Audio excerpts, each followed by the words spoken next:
दोस्तों एक ऐसे समय पर जब चीन, भारत, पाकिस्तान, तुर्की और रसिया ये चारों देश एक दूसरे को बचाने और एक दूसरे से फाइट करने के लिए उतरने वाले हैं, क्योंकि पीओके मिशन जो भारत का है वापस लाने का उसका बिगुल बज गया है। लेकिन इसके बीच वर्ल्ड फोरम पर एक रैंकिंग आई है जिसमें भारत की रैंकिंग ने सबको चौंका दिया है। जी हां दोस्तों, हम बात कर रहे हैं हथियारों की, परमाणु हथियारों की। एक लिस्ट जारी की गई है और इस लिस्ट में भारत की रैंकिंग ने मानो चीन, तुर्की, पाकिस्तान ऐसे देशों के गाल पर तमाचा मार दिया है। क्या कुछ मामला है, अब आपको डिटेल में बताते हैं। दोस्तों Stockholm International Peace Research Institute यानी कि शिप्री जो एक बहुत ही इंपॉर्टेंट लिस्ट लेकर आया है और इस लिस्ट में बताया गया है कि दुनिया भर में कितने परमाणु हथियार है, यानी किस देश के पास कितने हथियार हैं और कितने आधुनिक हथियार हैं। आपको बता दें यह लिस्ट हर साल आती है और अब पूरी दुनिया इसे बड़े ध्यान से देखती है, क्योंकि यह एक बहुत ही प्रेस्टिजियस ऑर्गेनाइजेशन है जो अलग अलग मसलों पर सालाना रिपोर्ट देता है और यह भी उन्हीं में से एक है। दोस्तों शिप्री ने बताया है कि इस वक्त 9 देशों के पास परमाणु हथियार है, जिनमें अमेरिका, रूस, ब्रिटेन, फ्रांस, चीन, भारत, पाकिस्तान, इजराइल और उत्तर कोरिया शामिल है। शिप्री का अनुमान है कि 2023 की शुरुआत में दुनिया भर में परमाणु हथियारों की संख्या 13,865 है। इन आंकड़ों में उन सभी हथियारों को गिना गया है जिन्हें तैनात किया गया है या फिर जिन्हें डिसमेंटल किया जाना है। शिप्री की रिपोर्ट का कहना है कि भले ही दुनिया भर के देश अपने परमाणु हथियारों को आधुनिक बनाने में लगे हैं, लेकिन इसके साथ ही उनकी संख्या भी घटती जा रही है। यानी देश हथियारों को आधुनिक तो बना रहे हैं, लेकिन साथ ही उसकी संख्या को कम कर रहे हैं। तो दोस्तों इस लिस्ट में 9वें नंबर पर है उत्तर कोरिया, जिसके पास फिलहाल 20 से 30 परमाणु हथियार है। इन्होंने 2016 के दौरान अपने परमाणु हथियारों का सफल परीक्षण किया था। ऐसे में इनके पास परमाणु हथियारों की संख्या कम है, लेकिन जो है वह ट्राइड और टेस्ट डेट है।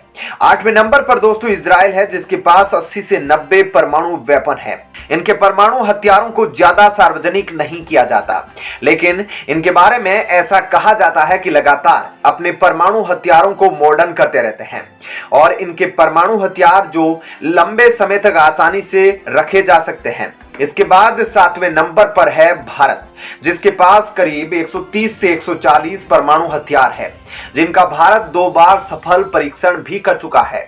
और भारत के पास जितने भी परमाणु हथियार है वे काफी बड़े और लॉन्ग रेंज के हैं। इसके बाद नंबर 6 पर पाकिस्तान है, जिसके पास 150 से 160 परमाणु हथियार है।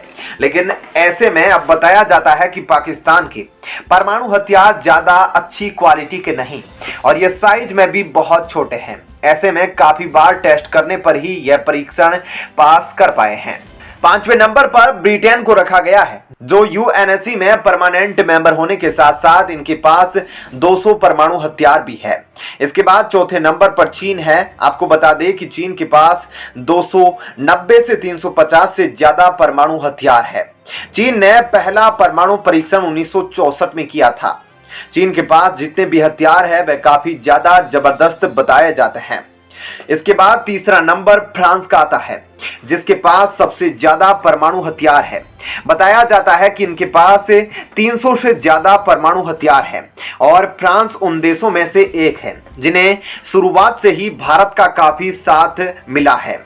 इसके बाद नंबर 2 पर अमेरिका आता है। दोस्तों 1945 में पहली बार परमाणु परीक्षण करने के कुछ ही समय बाद अमेरिका ने जापान के हिरोशिमा और नागासाकी पर परमाणु हमला किया था, जैसा कि आप सब जानते हैं कि और पहला जो परमाणु बम इस्तेमाल किया गया था वह भी अमेरिका ने ही किया था।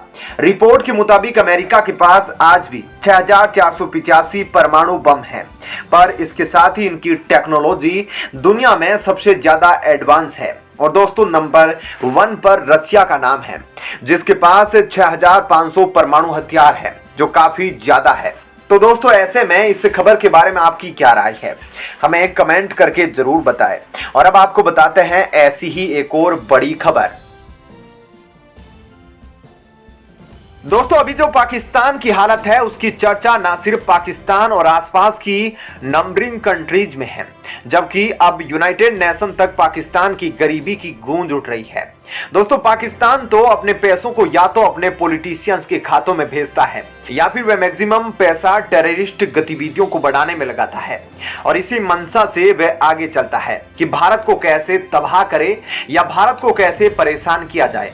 लेकिन वे बोलते हैं ना दोस्तों कि ऊपर वाला भी सब कुछ देखता है और पाकिस्तान जो भारत को तबाह करने की नीयत से अपने देश को चलाता है वह खुद ही तबाह हो गया है। लेकिन इसे लेकर यूनाइटेड नेशन में अब उसे सपोर्ट देने की बात की जा रही है, यानी कि आप खुद समझ सकते हैं कि इसके पीछे चाइना ही होगा जिसने यूनाइटेड नेशन में अब पाकिस्तान को सपोर्ट करने के लिए आवाज उठाई है। और चाइना ने कहा कि भारत को पाकिस्तान के साथ सारे बिजनेस ओपन कर देना चाहिए जिस तरह से 15 साल पहले बिजनेस हुआ करते थे। लेकिन हम आपसे कमेंट में पूछना चाहते हैं कि क्या भारत को यूनाइटेड नेशन की बात माननी चाहिए और पाकिस्तान इंडिया के बिजनेस को फिर से चालू कर देना चाहिए या नहीं, यह हमें कमेंट करके जरूर बताएं।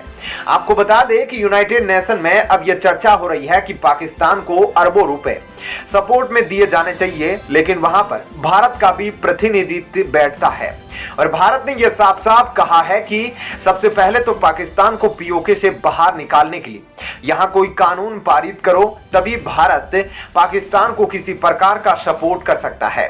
तो यूनाइटेड नेशन को भारत ने साफ साफ कश्मीर पर ऑर्डर यही दिया है कि भारत अभी बिजनेस शुरू कर सकता है जब पीओके को वापस ले ले। भारत का सबसे पहला पॉइंट और दूसरा पॉइंट यह है कि अगर पाकिस्तान कोई भी आतंकवादी गतिविधि या कैंप चलाता है पाकिस्तान में तो उसे ध्वस्त करने के लिए भारत को पूरी अनुमति दे यूनाइटेड नेशन, क्योंकि पाकिस्तान की मंशा रहती है कि वह भारत से ही बिजनेस करके और भारत से ही पैसे कमाकर भारत को ही तबाह करे। लेकिन अब भारत ने उसकी क्या हालत बना दी है वह आप खुद देख रहे हैं कि उसकी गरीबी रेखा कितनी नीचे तक गिरी है। वह आप खुद देख रहे हैं कि आज वहां पर अपर मिडिल क्लास तक के लोगों को भी 4 व्हीकल से चलने में परेशानी होती है क्योंकि पेट्रोल और डीजल के दाम वहां पर बहुत ज्यादा महंगे हो गए हैं। अब आपको थोड़ा सा डिटेल में बताते हैं कि भारत ने कश्मीर को लेकर और क्या कुछ ऑर्डर दिया है पाकिस्तान को यूनाइटेड नेशन में। दोस्तों भारत ने न सिर्फ अपनी भूल सुधार ली है बल्कि भारत ने यह भी कह दिया है कि UNMOGIP ऑफिस को अब कश्मीर से शट डाउन करो, यानी कि बंद करो और टीम को यहां से बाहर निकालो, क्योंकि यहां पर सारे रूल अब बदल गए हैं। कश्मीर से 2019 में ही धारा 370 और 35A खत्म हो चुके हैं और जहां तक जम्मू कश्मीर का मामला है तो यह हमारा और पाकिस्तान के बीच का विवाद है।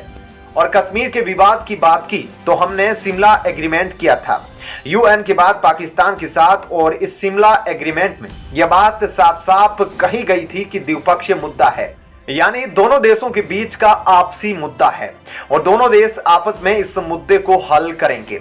भारत सरकार ने कहा कि 1987 के बाद जब UNMOGIP बना तब से इसने कोई अच्छा काम नहीं किया है और अब यह जब ऑब्जर्वर के तौर पर रहने लायक भी नहीं बचा है। वैसे आपको बता दें कि जो एग्रीमेंट हुआ है उसके अलावा रूस और अमेरिका सारे देश यही मानते हैं कि यह दोनों के आपस का मामला है और इसमें UN की जरूरत नहीं। जैसा कि आप स्क्रीन पर आर्टिकल देख सकते हैं कि भारत ने UN टीम को कश्मीर छोड़ने के लिए कह दिया है। तो दोस्तों ऐसे में इस खबर के बारे में आपकी क्या राय है हमें कमेंट करके जरूर बताइएगा।